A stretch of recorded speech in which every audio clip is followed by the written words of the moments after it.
Hi friends, एक बार फिर से आप सभी का हार्दिक स्वागत, वंदन, अभिनंदन है। दोस्तों, आपको बताना चाहेंगे कि आज पढ़ रहे हैं आदिकालीन प्रमुख साहित्यिक उक्तियाँ। किसने क्या कहा है आदिकाल में, आदिकाल के बारे में ना, कौन से लेखक, कौन से राइटर, है ना, क्या कहा है आदिकाल की प्रमुख साहित्यिक उक्तियाँ। ये उक्ति हमने क्लास में देख लिया था, चौथी क्लास थी मेरी, आज की यहाँ पांचवी क्लास है। हम क्रम से लगा देंगे और प्लेलिस्ट में आप जाके वहाँ से ज़रूर पढ़िएगा, एक बार एक तरफ से पढ़ लीजिएगा। चलिए, आदिकाल की प्रमुख साहित्यिक उक्तियाँ। 12 बरस लो कुकर जीवे, अरु 13 लो जिए सियार, बरस 18 छत्री जीवे, आगे जीवन को अधिकार। आदिकाल वह समय है, आप सबको पता है, जब देश संघर्ष कर रहा था, विदेशी हमारे देश में शासन कर रहे थे। उस समय एक छत्राणी महिला वो यही कह रही थी कि 12 बरस लग कुकर जे, कुत्ते की उम्र 12 बरस होती है, और 13 लो जिए सियार, सियार 13 साल जीता है, बरस 18 छत्री जीवन, आगे जीवन को अधिकार। हे सखी, मेरा पति यदि सरहद पे मारा जाता है लड़ते हुए, तो मैं यही जानूंगी कि वो अच्छा था, देश के लिए उसने सेवा की। यह ऐसा सोच सिर्फ छत्राणियों का ही हो सकता है, आप ये भी समझ लीजिएगा। बरस 18 छत्री जीवे, आगे जीवन, वो जो उनकी एक युवा वर्ग की जो जो जवानी होती है, वह देश के लिए न्यौछावर हो। समझ रहे हैं आप, उसके आगे का जीवन धिक्कार है। आइए आगे चलते हैं। अब एक ये भी बहुत बार पूछा जाता है, पुस्तक जल्हड़ हथ दे चली गज्जन निपकाज। चंद्रबरदाई की जो पुस्तक थी उसके बारे में यह उक्ति बार बार पूछी जाती है कि चंद्रबरदाई ने इस पुस्तक को पूरा नहीं कर पाया था, जल्हड़ के हाथ में देके और दुनिया से चले गए थे, फिर उसको उनके पुत्र जल्हड़ ने पूरा किया था। चलिए आगे देखिए। मनव कला सभान कला 1600 बनी, बाल बैस सस्ता समीप अमृत रस पिन्नी। तो ये चंद्रबरदाई की उक्ति है, यही पूछा जाता है। जैसे ये बार बार पूछा जाए, पंडित असल सत्य बखाड़े, देहई बुद्ध बसंत न जाड़े, अमड़ा गमड़ तेन विखंडित, तो अड़िवज्जलय भड़े उड़ पंडित। तो ये आप जानते हैं कि थोड़ी सी ड़ की प्रवृत्ति है, तो बोलने में भी थोड़ी प्रॉब्लम होती है, लेकिन सरहपा की यह पंक्तियां बार बार पूछी जाती हैं। परीक्षा में मिलान के लिए आता है कौन पंक्ति किसकी है, अर्थ आपसे नहीं पूछा जाएगा। नाद न बिंदु न रवि शशिमंडल, चियराव सहाबे मुकुल, यह सरहपा की पंक्ति है। ये इतना बार बार पूछा जाता है, नाद न बिंदु न सवि मंडल। आगे नेक्स्ट, सरहपा की दूसरी पंक्ति है जो बार बार पूछी जाती है, जीह मन पवन न संचयी, रवि शशि नाह पवेश, तही वट चित विसाम करूं, सरहे कहीं उवेश। यह सरहपा की है। अब आप देखेंगे, राम कहा शशि एह सुहंती, यह स्वयंभू की पंक्ति है। नेक्स्ट, जिह दिस जिह दिस जिह दिस दिस तिमरही मिलियाई, तिह दिस दिस जारय मिलियाई, पुष्प दंड की पंक्ति है।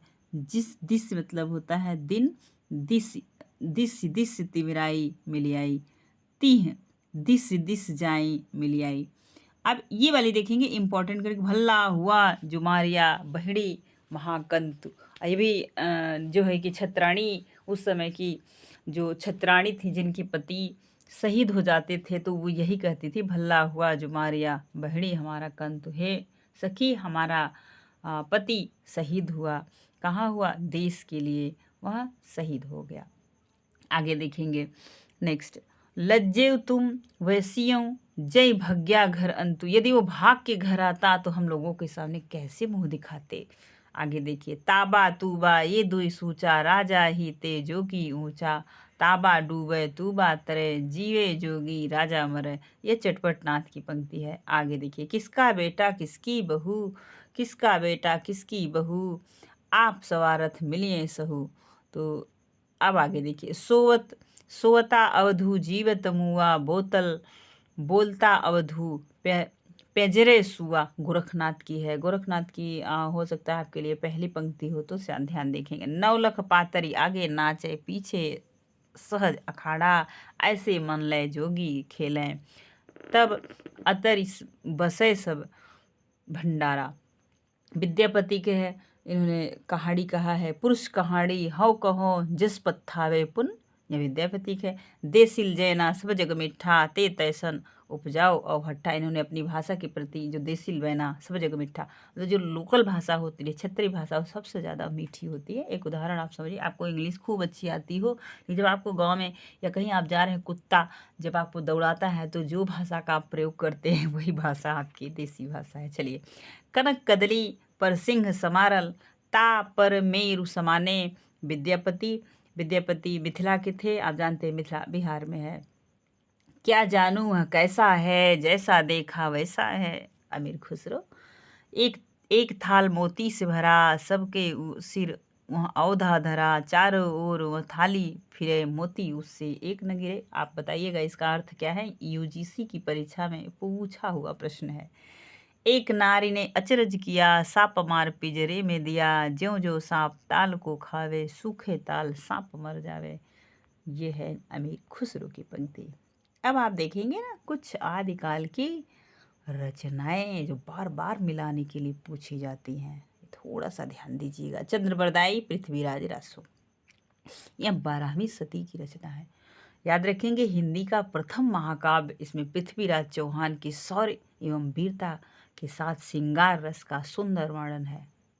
नेक्स्ट, दलपति विजय खुमान रासो, 9वीं सदी का है। कब का है? 9वीं सदी। दलपति विजय खुमान रासो, क्या होता है जब विजय होती है तो लोगों को अच्छा लगता है, लोग खुश होते हैं, ऐसे करके आप याद करिए। यह कब की है तो देखेंगे इसमें वर्ण विषय क्या है, चित्तौड़ नरेश खुमान की वीरता का वर्णन है।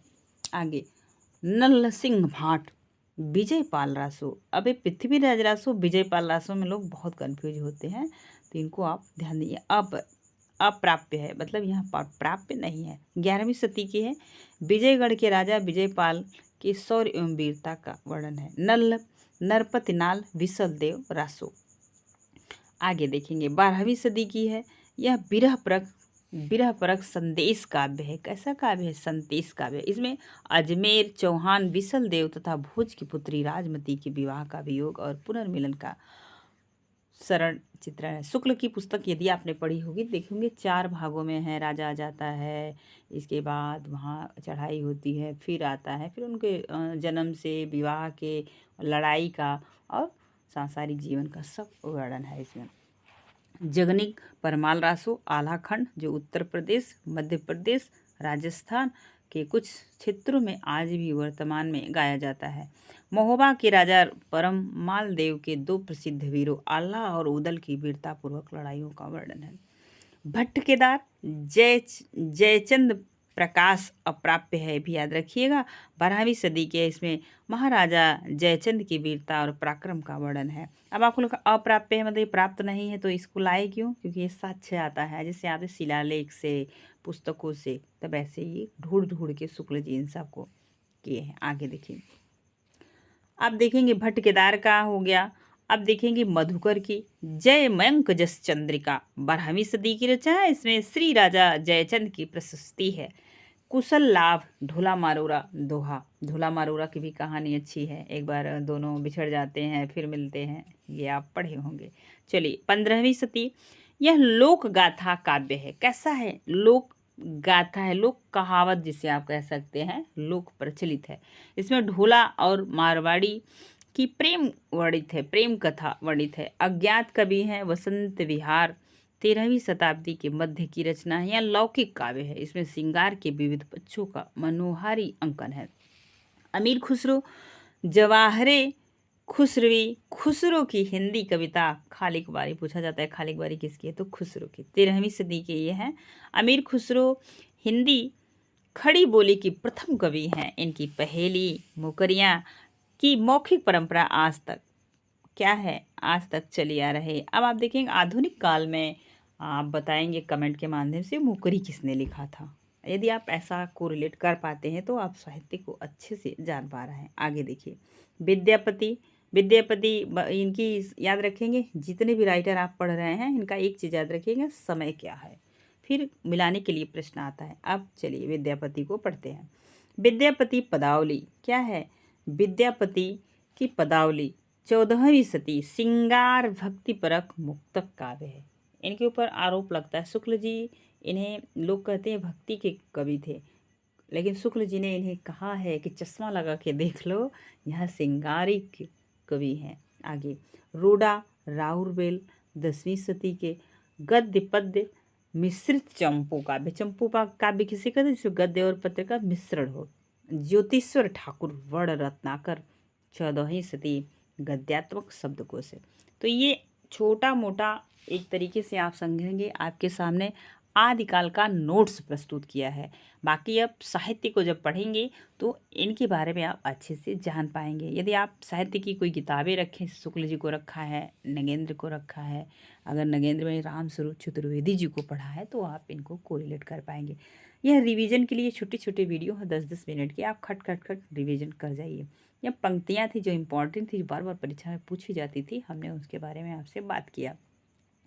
अब हम आदिकाल के बारे में, हम भक्ति काल पे अब चलेंगे। आदिकाल और अब विद्यापति को पढ़ा 14वीं शताब्दी के हैं ना, तो आदिकाल और भक्ति काल की संधि पे खड़े हैं कौन? विद्यापति। यह भी प्रश्न पूछा गया है।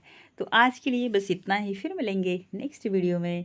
वीडियो पसंद आए तो प्लीज़ लाइक शेयर कमेंट कीजिएगा, अपने दोस्तों को साझा कीजिएगा। थोड़ा सा परिवार को बढ़ाने में आप मेरा सहयोग करें। धन्यवाद।